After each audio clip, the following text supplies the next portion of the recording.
Enfunda nnyingi tuze tukulaga abatuuze mu bitundu by'eggwanga eby'enjawulo nga balaajana olw'ekibululu ekisusse nga kiva ku masannyalaze agavaavaako entakera.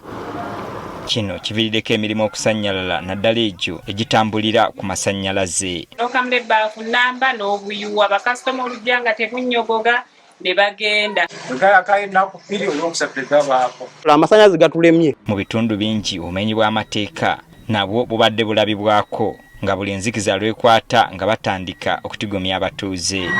Okusinziira ku kitongole ekivunaanyizibwa ku masannyalaze mu ggwanga, Uganda Electricity Distribution Company Limited oba UEDCL, entabwe eva ku bantu abasusse okubba amasannyalaze. Transforma ezimu zifa kubanga bano abateterereza bakola buukingi.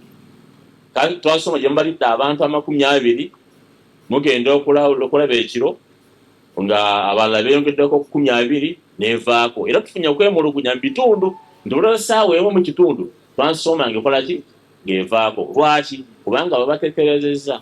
Akulira UEDCL Paul Mwesigwa ategeezezza ng'eggwanga bwe lifiirizibwa obuwanana bw'ensimbi mu masannyalaze agabbibwa. Buli mwaka 1% energy loss yenkanankana $1 million 7. Bw'ozza mu za Uganda zisukka billions 21. Newankubadde UEDCL ne poliisi bazze bakola ebikwekweto eby'enjawulo okubabba amasannyalaze, omuze guno gukyagenda mu maaso.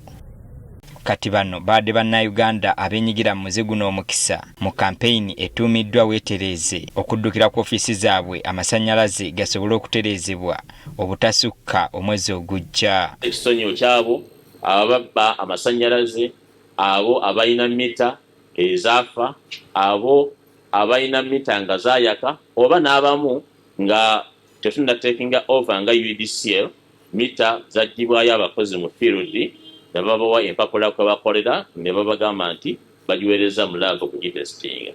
Singa kino okikola togenda kuvunaanibwa musango gwonna. Abo omuntu yenna ababuzaabuza nti okuddiza mita yafa oba yeenooneka osasula ssente. Wabula ebbanga lino eriteereddwawo bwe liggwako ne kakutanda ne bakusanga ng'obba amasannyalaze kajja kukujjuutuka. Okubanga lumu October tugenda kukola bikwekweto nga tukwata abo abakozesa amasannyalaze mu bwere mu bukyamu. Kubantu badde omukisa okutereeza era ensonga ezo tugenda kuziripootinga oba amateeka singa okwatibwa nga lumu October omukisa guno guweddeko batutereeza beeraazo. Okusinziira ku UEDCL, abantu abasukka mu 600 be bakeewandiisa okulaba nga amasannyalaze gaabwe gatereezebwa.